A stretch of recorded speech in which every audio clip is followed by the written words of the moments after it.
takk bu ñu toll ci 8 milliards de francs CFA. waaye itam moom Moustapha Dieng itam daan wax naka la daan joxe Lat Diop li nga xamante ni moom moo di koppar bi par des transactions yi nga xamante ne rek am nañ ko fi nga xamante ni moom moo di Sénégal ci la ko daan yónnee 5 millions yónnee ko 1 million yónnee ko 2 milliards mu nekk koppar gu takkoo takk boo xamante ne rek Lat da ko démentir carrément ne loolu amul. donc ñu defoon ko li nga xamante ne moo di garde à vue prolongée 48 heures moom Lat Diop gisuñu ki nga xamante ne rek moom moo di Mouhamed Dieng ñëwul ndaxte ni mi ngi ci diwaanu bitim réew ndaxte en espace de 48 heures la ñu defoon pour ki nga xamante ne moom moo di Mouhamed Dieng mën a ñëw bu ko defee sax Lat Diop mbir yi mën a leer soit dañ koy relâché wala ndax day fay. waaye itam ñu daal di koy yóbbu rek daal di koy placé li nga xamante ne rek moo di mandat de dépôt boobee ba tey way juróom bu góor daal di faatu ci ginnaawam moom Lat Diop nag mu mel ne rek ki nga xamante ni moom moo di Lat Diop nag mbir mi nekk na lu jéggi dayoo ndaxte kat boobee ba léegi nag moom Lat Diop mi ngi ci kaso bi nag fan yi yëpp nag à la une mi ngi daal di xëyee ndax moom mi ngi dem nag ñu koy entendre ak ay avocat wam ndax ñu koy plaider pour mu mën a am li nga xamante ne rek moom moo di liberté provisoire ndax loolu dafa daal di attuwul ci l'affaire de Lat Diop coowal mi 8 milliards yooyu ñu ñuy daal di xamle sax ne nañ fan yi nag versé nañ lu toll ci 3 milliards mu des 2 milliards mu mel ni rek loolu ñenn ñi ngi naan am na. waaye itam am na ñu bare ñu naan loolee nga xamante ne ñu ngi koy wax sax amul ci li nga xamante ni moom moo di toile bi ndaxte kat coowal Lat Diop nag moom moo waroon fay waaye moom ne ni gisul koppar boo xamante ne rek war na ko mën a fay ci li ni mel ba tax na sax askanu Sénégal ñëpp ngi laajte itam moom lan moo fas yéene nekk ëllëgam ci li nga xamante ne rek moom moo di langum politique bi nga xamante ne rek réew mi nag ñëpp ñi ngi koy waxtaanee ci li ni mel est-ce que versé nam versé wul loolee lépp nag saa su nekk rek ñu ciy jot ay xibaar yoo xamante ne rek moom moo di jëmb ji nga xamante ne moom moo di Lat Diop bu Premier XBet coow loolu nag yóbbee ko ndugg si nag waaye itam ñu daal di koy confisquer li nga xamante ne moo di ses biens ñu doon waxal ne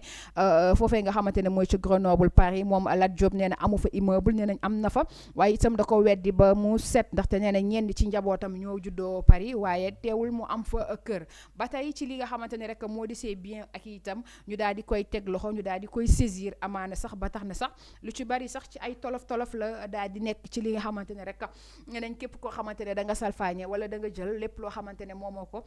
jubal jubantu bi faw mu dal la nan la lay dalee da ngay daal di delloo li nga sax xamante ne jël nga ko wala nga gox li nga xamante ne rek moo di koppar googu loolee moo dal ki nga xamante ne mooy Jéegi Jóob itam moom itam jotoon na delloo li nga xamante ne mooy 28 millions yooyee ki nga xamante ne mooy Lat Diop nag jamono gi ci delloo googu lañ daal di toll ba tax na sax lu ci mën ci am ay avocat am ña ngay yëkkati ay kàddu ci li ni mel ba tax na sax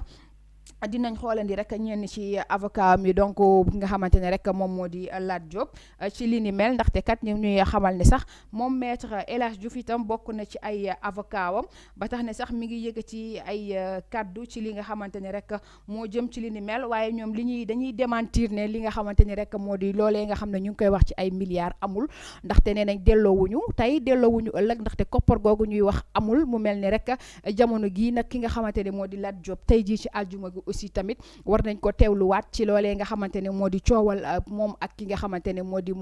Mouhamed Dieng di Premier XBet mu nekk coow loo xamante ne depuis septembre la waaye andi woon na polémique ñoom ñaar seen diggante lool ba ki nga xamante ne moo di Mouhamed Dieng lañ doon xaarandi mu ñëw Sénégal waaye boobee ba léegi ñëwul loolee waral Lat ñu daal di koy placer mandat de dépôt le temps que enquête bi ñu koy continuer di ko wéyandi rek xool fan la wànneen du mujjee ak i gëtam waaye ak luñ ci mënti wax rek avocat ya nag pôle d'avocat ya ña ngay démentir li ni mel koppar gu takk googee nga xamante ne wax nañ ko ne joxe nañ ko te joxewuñ ko moo tax El Hadj Diouf ma ngi cay àddu di ci andi ay leeral ci li nga xamante ni rek moom moo di ci internet ba ci réseaux sociaux ba tax na jamono gii nag ëllëgu Lat Diop moom la ñuy samp ab laaj lan la fas yéenee doon à travers Xibaar TV HD à travers internet yi nga xamante ne saa su nekk dañuy am qualité di ànd ak yéen ci suñuy jotaay rawatina moom nag septembre ba léegi nag mi ngi ci kaso bi ñu ngi cay jox ay jéego pour liberté provisoire ñu daal di bañ loolee daal Ndella Madior Diouf ba ñu renvoyé waat ko foofee nga xamante ne mooy ca camp pénal naam def na fa 1 an. Lat Diop ay weer rek la def ci kaso bi lan moo fas yéenee doon ëllëgam ndax dañuy xaarandi ki nga xamante ne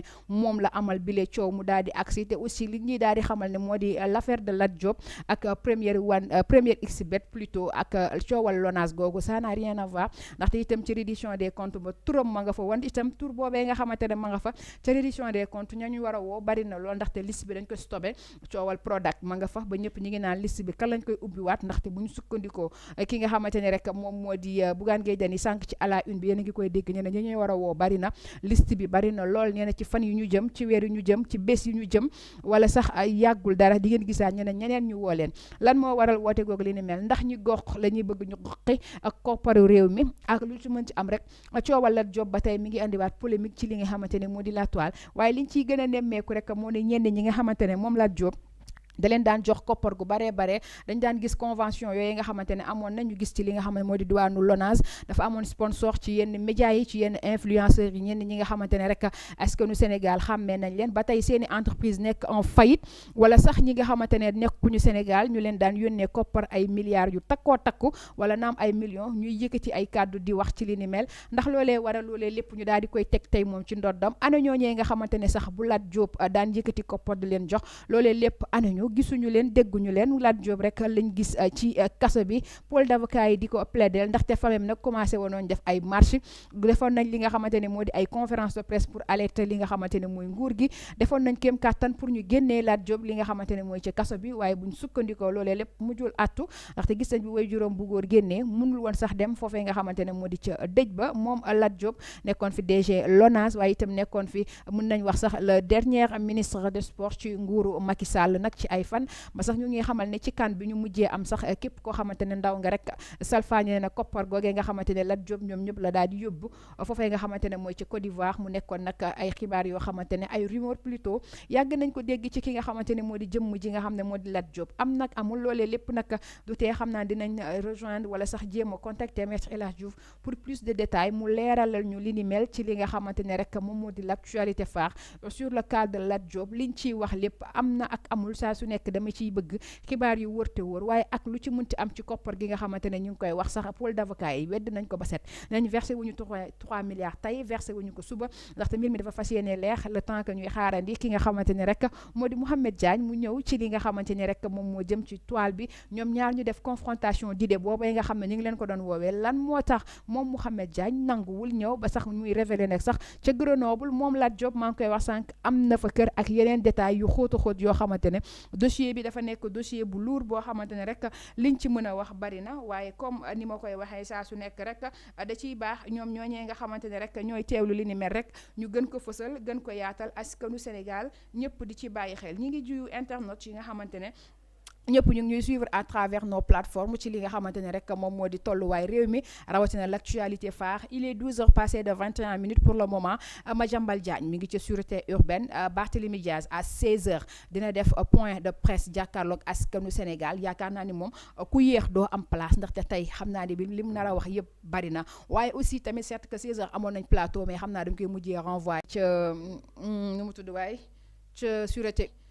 sûreté urbaine ci police bu centrale rek ñu xoolandi mbir mi fan la fas yéene mujjee ak i gëtam ci ki nga xamante ne rek moom moo di ki nga xamante ni rek moom moo di Madiambal Diagne waaye ak lu ci mën ci am rek nee nañ le cas de Lat Diop est-ce que Lat du risqué li nga xamante ne rek moom moo di prison boobee nga xamante ne rek am na mandat dépôt bi yàgg na koppar gi lu tax versé wuñ ko Mouhamed Dieng première xbet lan moo ko teree ñëw loolee lépp nag ay laaj la yu daal di samp ci li ni mel ba tax ne sax ak lu ci mën ci am dinañ ko gën a lëñ bëcc andil leen xibaar yu wër te wër yéen ñi nga xamante ne saa su ne yéenay ànd ak ñun suñuy plateforme lépp lu ñu def rek mu neex leen internet yi nga xamante ne amuñu seen fay saa su nekk rek ngeen di topp xibaar TV HD ci lépp loo xamante ne rek ñu ngi koy def waaye itam di leen wax ni rek bu leen fàtte suñu site internet www.xibartv.fr ngeen ñuy suivre ci li nga xamante ne moo di actualité fiable